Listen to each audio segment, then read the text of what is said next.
Well, good evening, good people. Mark Holmes here, and as always, I want to say thank you all for watching, commenting, subscribing, and being part of the Joe Boo Sports Report. Without you guys, as well as you ladies, you know that this literally does not work. I hope everybody's had a good and productive day. You know, you got to make the most of every single day. You know, we're all born with X amount of days, and we don't know how many we have, and so we have to make the most of all of them. Um, so many people that everything in their life is focused on making money, and don't get me wrong, you have to have money to make it. But you know something that I've learned from the red brick house that keeps me grounded. Every time I leave the red brick house and I get into my truck, I gotta walk around the front of the truck and I face the cemetery. And in the cemetery, there's one headstone that's an obelisk. If you don't know what an obelisk is, it's what the Washington Monument is. It's a tall, pointy stone. And that stone is Marion David Bush. And that reminds me every single day that it doesn't matter what you have. When you go, you're going with what you came with, which is absolutely nothing. Because that land was theirs 205 years ago. And now they're gone. So the thing in life that's more important than the pile of money, and some people have more money than they can ever spend, the thing that really is important is those relationships, those things that you do with others, those memories that are going to be passed on. That's your legacy, and that's what actually lives forever. Shannon Sharp, I'm not a big fan of, but he said one time, every day you're writing your eulogy. And he was right. So when I look at somebody like Jimmy Johnson, who it's a travesty that he only coached the Cowboys for 5 years and that he was a commentator for 31. I would have liked to have evened those out a little bit and seen what he could have done with the Cowboys. It's a travesty. It's sad. And I'm sitting here thinking about what is the legacy going to be with Jerry Jones? Because I've been around long enough to have seen a lot of what Al Davis was. See, you got to understand how good the Raiders were. I will never forget Marcus Allen running roughshod. He literally was cornered on one side. He did a 180 and took it to the house. They literally mollywopped the Washington Redskins. It used to be the Raiders and the defense and Lyle Alzado and Howie Long and these guys that were incredible. It was John Madden. See, that's what I remember originally about the Raiders. But what happened to the Raiders about the last 5-10 years was basically watching Al Davis just get worse and worse and worse to become a laughingstock. What I actually hope for, and I'm hoping is happening, is because of the mistakes we made with Jimmy Johnson, and Jimmy Johnson, congratulations on an incredible career. And I know he's going to be out fishing a lot and drinking beer. He's going to have a cooler full of beer, and he's going to be out there fishing and enjoying life, and that's what you're supposed to be doing. I wonder if the Cowboys are going to do things differently and are doing things differently to save the legacy of the Cowboys and Jerry Jones. And I feel like there's a lot of changes that have already gone on. This week, the next week, y'all, is huge. This next week, in fact, I will say the next, not even 24 hours is going to be big. whether or not they have to use the franchise tag to buy some more time, or if they actually get his deal done and announce it tomorrow. If Micah Parsons gets his deal done before free agency here to create some extra cap room, and the Cowboys actually start making some moves to better the team. I don't want the Cowboys to just do knee-jerk reactions, because it's easy to go ahead and say, let's get a name player. For example, Debo. I'm not going to lie to you. I would love to get Debo. I don't know that I want to pay $17 million and a fifth-round pick, but when I look at it from Jonathan Mingo or Debo, I would have taken Debo. But there's questions on whether Debo is like Zeke coming back. Debo has been going downhill and injured a lot the last few years. But you like the fact that they took a risk. I would like to see the Cowboys, kind of like Steven said, selectively aggressive. That you look and you make moves that make sense, not just knee-jerk ones. Not we're just going to bring back guys because they've been here before and we've known them. I've seen people say, bring back Amari Cooper, bring back Dante Fowler. Well, I'd like to get younger. But at this point, I'd be happy if we're making moves to at least fill in a roster. That we don't go into a season literally paper thin and start losing guys in training camp and have a season that's completely worthless.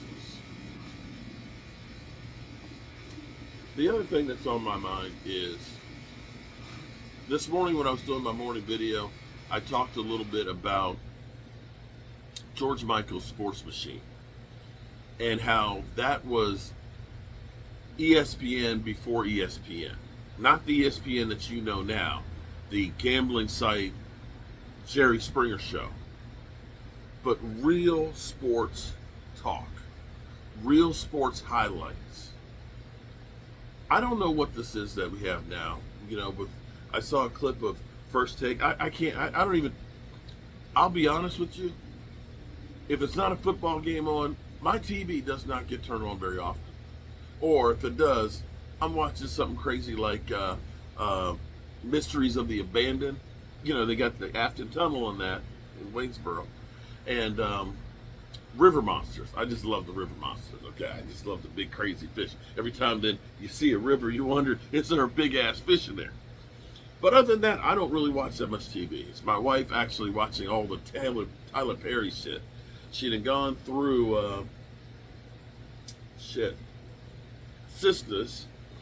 She'd have gone through Zactima, and now she's on Queen or something.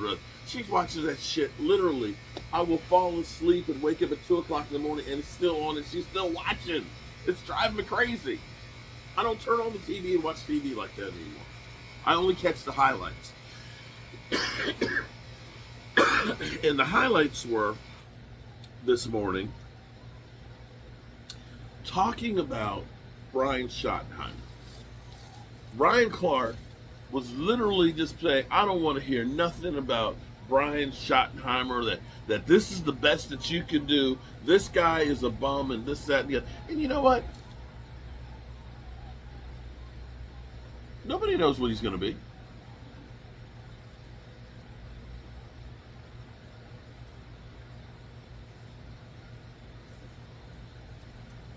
That was weird. Heard a sound that sounded like Indians in the background. Like an Indian call or a whistle. But anyway, probably just going crazy this cold.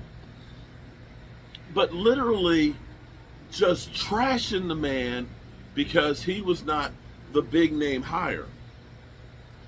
Sometimes it's the guys that don't have all of the pomp and circumstances that are the ones that are successful when given an opportunity. There's a lot of guys that have been highly touted, thought to be the hot coordinator. I can think of guys like Josh McDaniels. Oh my God, Josh McDaniels. He's going to be so great. Yeah, look what he's done with New England. Fail. I can think about Mike McDaniels with Miami, how he was going to be so much better than Brian, what's his name? Sorry, not the guy. Chip Kelly. All these guys that they think are the big names. Urban Meyer. Oh, the Cowboys should get Urban Meyer.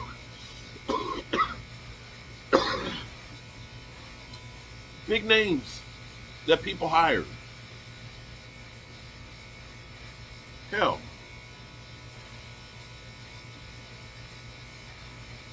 I don't know that Jimmy Johnson was highly touted when he was hired before. And a lot of times the guys with all of the supposed experience and the hot guy and the whiz kid aren't the ones. I so hope that Brian Schottenheimer is successful. And I believe that the Cowboys are trying to do everything they can to make him successful. Because I believe that for whatever reason, that the Cowboys have realized Jerry Jones does not have much time here. And we got to get this shit right. And I'm going to say, some of you have known that I've been going back and forth to the hospital. My dad, the reason I am a Dallas Cowboy fan is my father. My father, 85 years old, congenital heart failure. And this past week, he's been in the hospital, and it's been not good. Not good. He had put on, because his heart's weak, 30 pounds of fluid, which is making things a lot harder for him to breathe. And so he's in the hospital. They're trying to get the fluid and things off of him. And he's getting better. So thank you, everybody who's been sending me prayers and thoughts. But the reality is he's 85 years old with a very weak heart that there's nothing that they can do about it. He has who knows how much time, but not a lot. I need the Cowboys to get their shit together, to hold up that trophy for my dad.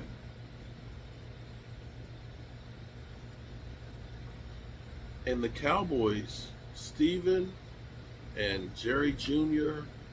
and their sister, they should be thinking the same way for their dad. To have that be the legacy that ends the Cowboys for Jerry Jones.